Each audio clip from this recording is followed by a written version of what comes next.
नमस्कार दोस्तों। आज के व्याख्यान में हम चर्चा करेंगे एशिया महाद्वीप की जो जनसंख्या वितरण है, पॉपुलेशन डिस्ट्रीब्यूशन है, उसके बारे में। वर्तमान में जनसंख्या एक किसी भी देश का महत्वपूर्ण संसाधन होता है। यदि उसको सही तरीके से उसको ट्रेंड किया जाए, प्रशिक्षित किया जाए, उसका सही यूज किया जाए, जो जिस क्षेत्र में ट्रेंड है उस क्षेत्र में उसका उपयोग किया जाए, तो ये जनसंख्या है वो एक समस्या की बजाय एक वरदान साबित हो सकता है। एशिया महाद्वीप क्षेत्रफल और जनसंख्या की दृष्टि से संपूर्ण विश्व में पहले स्थान पे है। संपूर्ण विश्व के 29.9% भूभाग पर एशिया महाद्वीप का विस्तार है, जिसमें संपूर्ण विश्व की 59.5% पॉपुलेशन है वो इस महाद्वीप में निवास करती है। इस प्रकार से ये संपूर्ण विश्व का सबसे अधिक जनसंख्या वाला देश है, महाद्वीप है। इसमें जो जनसंख्या घनत्व है एशिया महाद्वीप का वो 86 व्यक्ति प्रति वर्ग किलोमीटर है, जो संपूर्ण विश्व में महाद्वीप वाइज यदि अपन देखें तो सबसे ज़्यादा है। संपूर्ण विश्व का यदि पॉपुलेशन डेंसिटी की यदि बात करें तो वो 51 व्यक्ति प्रति वर्ग किलोमीटर है। तो उसकी दृष्टि से एशिया के बाद में आपका यूरोप है, फिर अफ्रीका है। डेंसिटी की दृष्टि से इनका स्थान आता है। विश्व जनसंख्या के बारे में संक्षिप्त अपन चर्चा करते हैं कि विश्व की जनसंख्या फर्स्ट एडी में, यानी कि 1 एडी में या 1 ईस्वी सन में इस विश्व की जनसंख्या थी वो मात्र 36 करोड़ थी। जो शुरुआत में जो मनुष्य था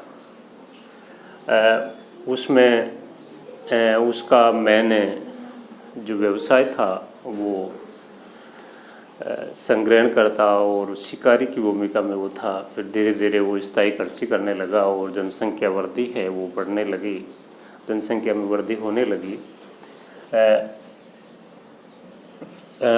1 ईस्वी जो है उसमें विश्व की जनसंख्या 36 करोड़ थी, जो 1804 में बढ़कर 1 बिलियन यानी कि 1 अरब हो गई।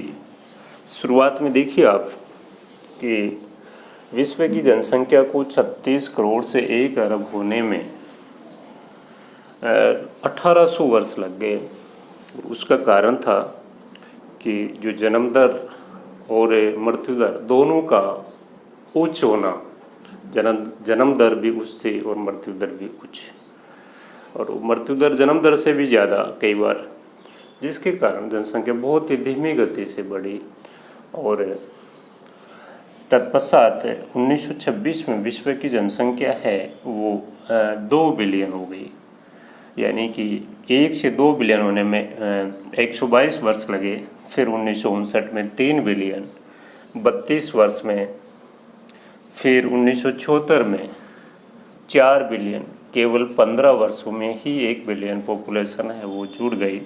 1987 में 5 बिलियन 13 वर्षों में, 1998 में 6 बिलियन, और ये मात्र 11 वर्षों में 1 बिलियन पॉपुलेशन ऐड हो गई विश्व की जनसंख्या में। और यूएन रिपोर्ट है उसका अनुमान है कि यदि इसी गति से जनसंख्या बढ़ती रही तो 2025 से 30 के मध्य विश्व की जनसंख्या है वो 8 अरब हो जाएगी, और 2050 में ये 9.3 अरब या बिलियन है वहाँ तक पहुँच जाएगी। तो वर्तमान में जो विश्व की जनसंख्या है वो 75% जो पॉपुलेशन है वो अल्प विकसित जो देश है चाहे वो अफ्रीका हो, चाहे लैटिन अमेरिका हो, एशिया हो, माइक्रोनेशिया, पोलिनेशिया, जो गरीब अल्प विकसित देश है वहाँ पर विश्व की ये 75% पॉपुलेशन है वो निवास कर रही है। केवल 25% पॉपुलेशन है वो ही केवल जो विकसित देश है, विकसित जिनमें आपके यूरोप महाद्वीप है, यूरेशिया, ऑस्ट्रेलिया, ऐसे देश है, उत्तरी अमेरिका, यहाँ पर 25% जनसंख्या, तो काफ़ी जो असमानता है वो देखने को मिलती है। इसी प्रकार विश्व में यदि पॉपुलेशन की जो डेंस एरियाज़ की यदि बात करें तो पूरे विश्व में 4 सघन जनसंख्या संकेंद्रण के क्षेत्र पाए जाते हैं। उनमें दक्षिण एशिया, पूर्वी एशिया, उत्तरी पश्चिमी यूरोप और उत्तरी पूर्वी अमेरिका। देखिए 4 जो डेंस पॉपुलेशन वाले क्षेत्र है उनमें से 2 एशिया में, दक्षिण एशिया, इसमें भारत है, बांग्लादेश, पाकिस्तान, अफ़गानिस्तान, और इसके साथ साथ में दक्षिण पूर्व के आपके इंडोनेशिया, मलेशिया, थाईलैंड, ये काफ़ी ज़्यादा डेंस पॉपुलेशन वाले क्षेत्र है। उसके साथ में पूर्वी एशिया, इसमें मुख्य रूप से चीन, जापान और दक्षिणी कोरिया, उत्तरी कोरिया, ये देश आते हैं। ये भी काफ़ी सघन जनसंख्या वाला जो क्षेत्र है विश्व में वो है। उत्तरी पश्चिमी यूरोप, इसमें जर्मनी, फ्रांस, इंग्लैंड, ये जो देश है, आपका नॉर्वे, डेनमार्क, इन देशों में भी जो पॉपुलेशन का घनत्व है या जनसंख्या संकेंद्रण है वो अधिक पाया जाता है। इसी प्रकार उत्तरी पूर्वी अमेरिका का जो भाग है, न्यूयॉर्क, बोस्टन, फिलाडेल्फिया, यहाँ पर सघन जनसंख्या यानी कि डेंस पॉपुलेशन है वो पाई जाती है। एशिया महाद्वीप की अपन यदि बात करें तो एशिया महाद्वीप में जो यहाँ पर चीन और भारत जनसंख्या की दृष्टि से क्रम से प्रथम और द्वितीय स्थान पर है। चीन है, उसकी जो पॉपुलेशन है वो 135 करोड़ से प्लस है, और भारत की 2011 की जनगणना के अनुसार 121 करोड़। इस प्रकार से दोनों चीन और जो भारत है मिलकर संपूर्ण विश्व की जो जनसंख्या है उसका 36.9% जो भाग है उसको समाहित किए हुए हैं। इसके साथ साथ ही यहाँ पर जो बांग्लादेश है, पाकिस्तान है, इंडोनेशिया है, ऐसे देश है जहाँ पर भी काफ़ी जनसंख्या का जो घनत्व है वो पाया जाता है।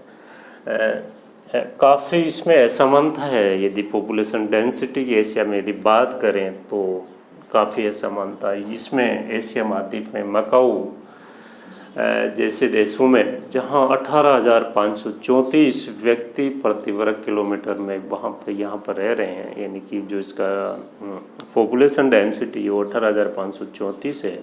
वहीं मिनिमम पॉपुलेशन डेंसिटी वाला देश मंगोलिया, जहाँ मात्र 2 व्यक्ति प्रति वर्ग किलोमीटर में निवास कर रहे हैं। पॉपुलेशन डेंसिटी जो वर्ल्ड में सबसे मिनिमम है, यानी कि मैक्सिमम और मिनिमम वाले देश एशिया महाद्वीप में है। यहाँ पर इसमें जो बड़े देशों में यदि पॉपुलेशन डेंसिटी की यदि बात करें तो सिंगापुर, बांग्लादेश जैसे देश भी है जहाँ 7,000 से ज़्यादा पॉपुलेशन डेंसिटी है वो पाई जाती है।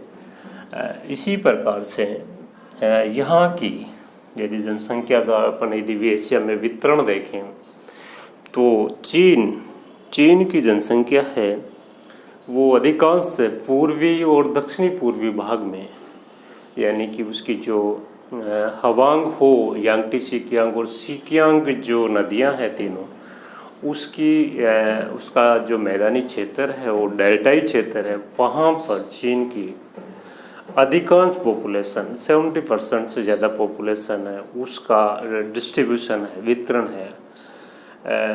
भारत की यदि बात करें तो भारत की अधिकांश जनसंख्या सतलज और आप गंगा है उसका जो मैदानी एरिया है, प्लेन्स है, उसमें भारत की 40% पॉपुलेशन है वो रहती है, निवास करती है।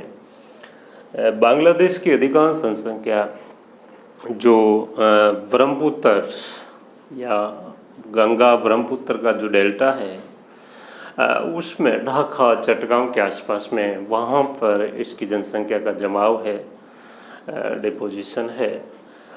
पाकिस्तान की यदि बात करें तो पाकिस्तान की भी जो अधिकांश जनसंख्या है वो सतलज और सिंधु का जो दोआब है उसके मध्य और सिंधु की जो डेल्टाई क्षेत्र और उसका मैदानी क्षेत्र है, वहाँ पर पाकिस्तान की अधिकांश जनसंख्या है उसका संकेंद्रण पाया जाता है।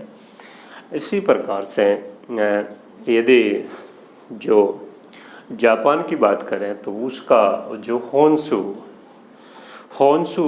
द्वीप है उसमें Tokyo, Yokohama, Kobe, Osaka, Kawasaki, Nagoya, इन सिटीज़ में जापान की जो अधिकांश जनसंख्या है वो उसका संकेंद्रण देखने को मिलता है। इंडोनेशिया में बहुत सारे यानी लगभग 13,500 आइलैंड्स से मिलकर इंडोनेशिया बना है, परंतु उसके 2 आइलैंड्स जावा और मदुरा। जावा जो उसके क्षेत्रफल का मात्र 7% है, परंतु इंडोनेशिया की जो संपूर्ण जनसंख्या है उसका 70% जावा आइलैंड पे निवास करता है। उसका कारण है कि लावा निर्मित वहाँ पे जो सोइल है वो काफ़ी फर्टाइल सोइल पाई जाती है। और देखिए फर्टाइल सोइल और प्लेन्स मैदानों का सीधा संबंध है पॉपुलेशन डेंसिटी से होता है। फर्टाइल सोइल है, वाटर रिसोर्सेज है, प्लेन्स है, यह यदि किसी क्षेत्र विशेष में पाए जाते हैं तो वहाँ का जो पॉपुलेशन डेंसिटी है वो स्वतः ही ज़्यादा पाई जाती है। यदि पश्चिमी एशिया की बात करें, दक्षिण पश्चिमी एशिया, तो उसकी जो अधिकांश जनसंख्या है वो दजला और फ्रात जो यूफ्रेटस और टिग्रिस नदियां हैं उनके दोआब है उसमें इराक की अधिकांश पॉपुलेशन है वो पाई जाती है। उसके अलावा दुबई, संयुक्त अरब अमीरात का दुबई है, कतर है, बहरीन है, यहाँ पर देखिए जनसंख्या का घनत्व तो अधिक पाया ही जाता है। उसके साथ में यहाँ पर जो लिंगानुपात है वो भी संपूर्ण एशिया में सबसे ज़्यादा देखने को मिलता है। कतर है, बहरीन है, यूएई है, यहाँ पे जो लिंगानुपात है वो 1500 से ज़्यादा पाया जाता है। उसके साथ ही एशिया महाद्वीप में जो यदि अपन जीवन प्रत्याशा की बात करें तो संपूर्ण विश्व में जापान, दक्षिणी कोरिया ऐसे देश है जहाँ की जीवन प्रत्याशा 84 वर्ष से अधिक पाई जाती है। वहीं एशिया महाद्वीप में ऐसे देश भी है जैसे अफ़गानिस्तान, जहाँ पर जीवन प्रत्याशा है वो 48 ईयर से। तो अधिक मैक्सिमम और मिनिमम वाला जो है काफ़ी असमानता एशिया महाद्वीप में काफ़ी देखने को मिलती है। इसके साथ में जो एशिया महाद्वीप है उसमें जो जनसंख्या है वो काफ़ी इसमें विकसित देश भी है, जैसे दक्षिणी कोरिया, जापान, सिंगापुर जैसे विकसित देश है। उसके साथ साथ में ही अधिकांश इसके देश है वो विकासशील है, अल्प विकसित है, और उनमें जो बाल मृत्यु दर, शिशु मृत्यु दर है वो अफ़गानिस्तान जैसे देश में काफ़ी ज़्यादा पाई जाती है।